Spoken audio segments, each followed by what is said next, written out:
Olá, tudo bem? Vamos falar de amor? Eu quero falar de amor e de crenças hoje. Você sabe que eu me interesso muito pela ideia das crenças, aquilo em que a gente acredita acaba gerando a vida que a gente tem. É um dos porquês, o nosso universo de crenças. Um dos tipos de porquês a vida da gente funciona da forma como ela funciona. E crer é criar. Hoje, em especial, eu queria conversar com você sobre almas gêmeas. Você acredita que elas existem? Que essa ideia é algo que é viável para as relações, para configurar-se como um conceito útil às relações humanas? Bom, eu queria trazer algumas reflexões a respeito de problemas que o mito das almas gêmeas pode trazer. Vendo ultimamente situações dentro do panorama policial do nosso país, situações, agressões, até assassinatos, crimes passionais em que pessoas não aceitam o término de um relacionamento. Algo que está também muito atrelado à ideia do feminicídio.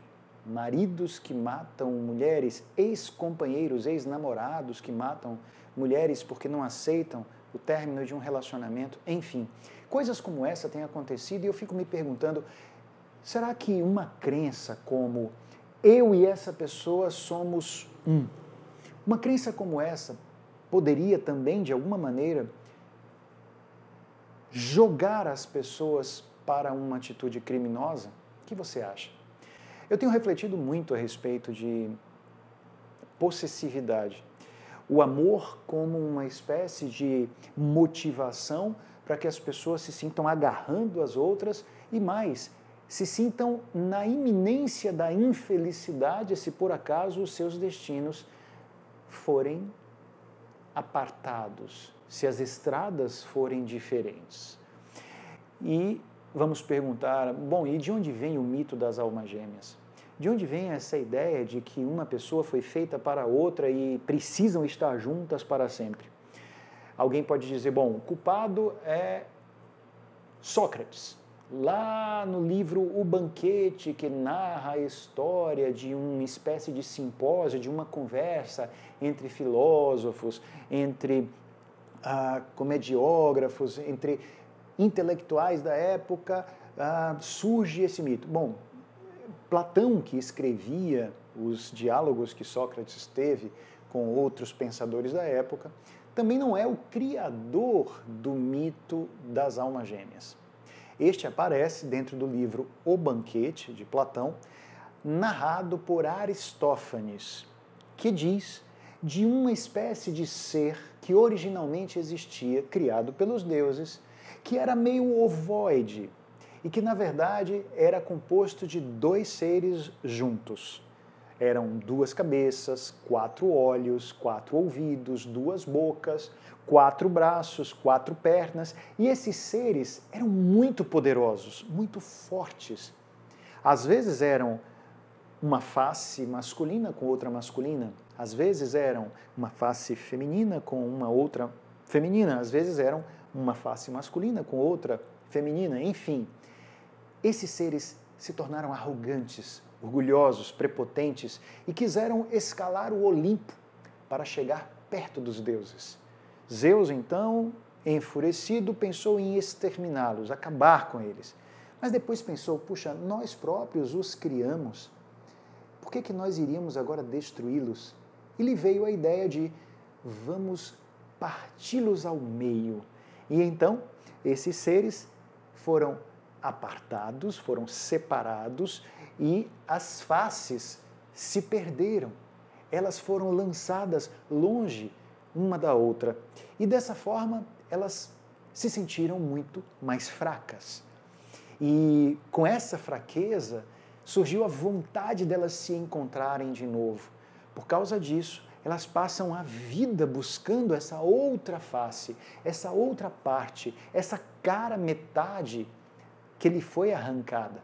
Às vezes é uma parte masculina procurando outra masculina. Às vezes é uma parte feminina procurando outra feminina. e às vezes uma parte masculina procurando outra feminina e vice-versa. Enfim, essas partes se perderam. E quando elas se encontram, nossa, é a banda da laranja, como se costuma dizer, é a outra metade se encontrando, a tampa e a panela, perfeitamente num encaixe que vai fazer com que a felicidade surja.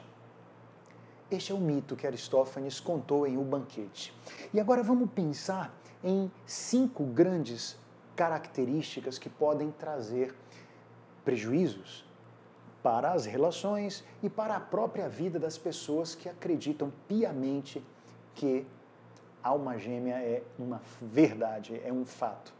Bom, o mito da alma gêmea leva ao mito da busca mútua. Primeiro ponto interessante. Busca mútua. Como é que é isso? Vamos lá. Eu sinto que estou buscando a minha alma gêmea e que em algum lugar a minha alma gêmea também me busca, tá? Então é algo mais ou menos assim, quando eu encontrar, eu vou ter uma espécie de certeza de que ela também está me buscando. A gente sabe que não é bem assim, né? Há alguns que se encontram com alguém, se apaixonam perdidamente e o outro lado não está tão interessado assim. Então este é o primeiro mito dentro do mito das almas gêmeas. Vamos ao segundo. A junção é para sempre.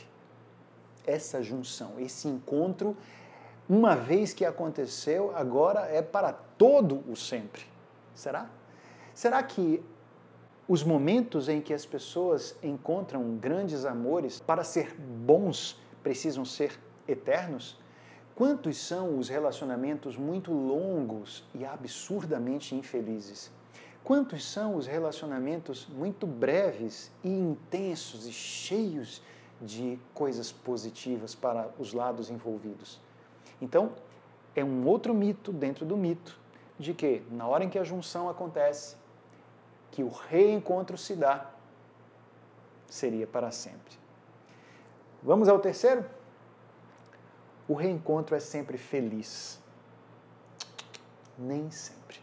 Nem sempre esse reencontro é cheio de alegria, cheio de pompa, de festividade. Às vezes, na hora que esses pedacinhos se encontram, a coisa não é lá grande coisa.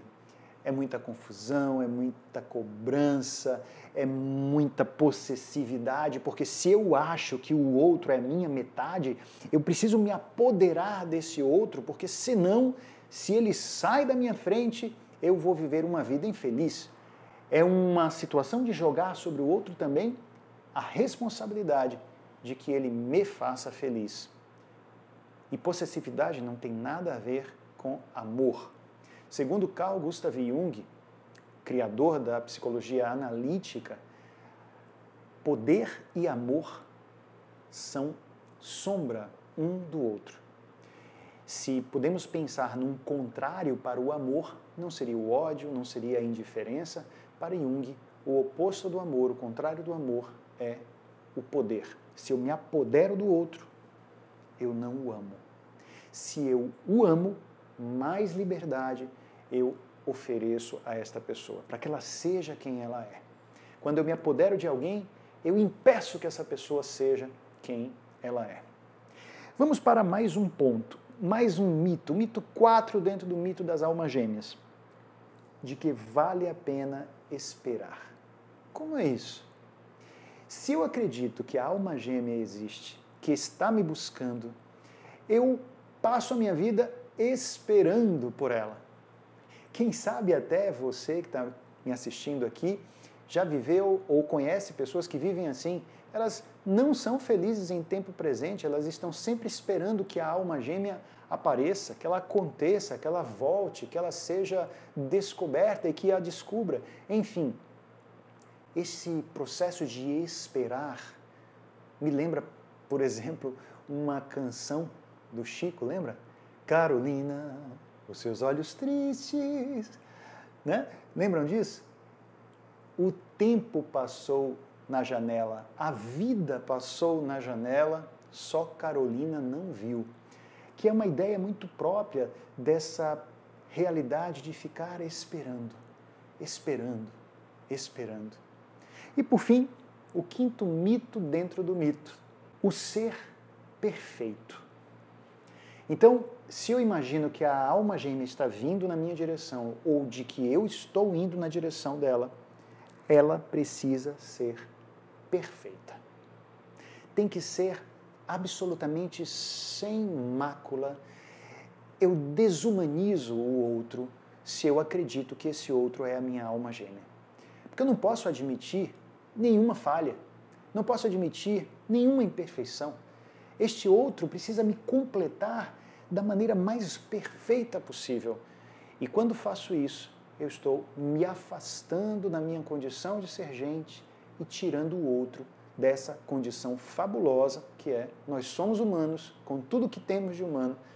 Enfim, trazendo essas reflexões para você, eu queria de alguma maneira problematizar o mito das almas gêmeas, porque para muita gente é a coisa mais bonita e romântica que existe. Sabe aquela história de eu e você somos um, 1 mais 1 igual a 1. Essa eu chamo de a matemática do amor embriagado. É totalmente insana a ideia de que se eu estou com a outra pessoa, ela está ali para me completar. Eu prefiro a ideia de que nós não somos seres que complementam o outro, porque senão eu seria uma metade e o outro metade. É muito mais interessante a ideia de 2 inteiros que se unem para se agigantar, e não 2 metades que se unem para se completar. O 1 mais 1 igual a 2, essa é a matemática do amor acomodado. Eu encontro o outro, a outra, e juntos ninguém cresce, né? Porque o número ficou 2.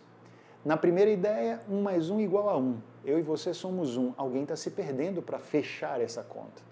No 1 mais 1 igual a 2, ninguém cresceu a partir do encontro. E por fim, a matemática do amor plenificado. 1 mais 1 maior que 2. Portanto, com o encontro, os 2 seres se agigantam. Eles não se completam, eles se suplementam.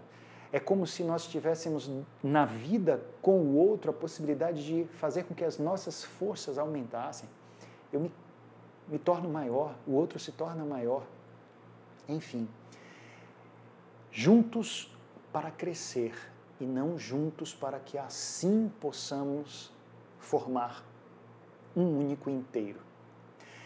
A ideia das almas gêmeas também pode ser muito complicada quando você percebe que o outro não é alguém com quem você quer dividir mais a estrada, a viagem da vida.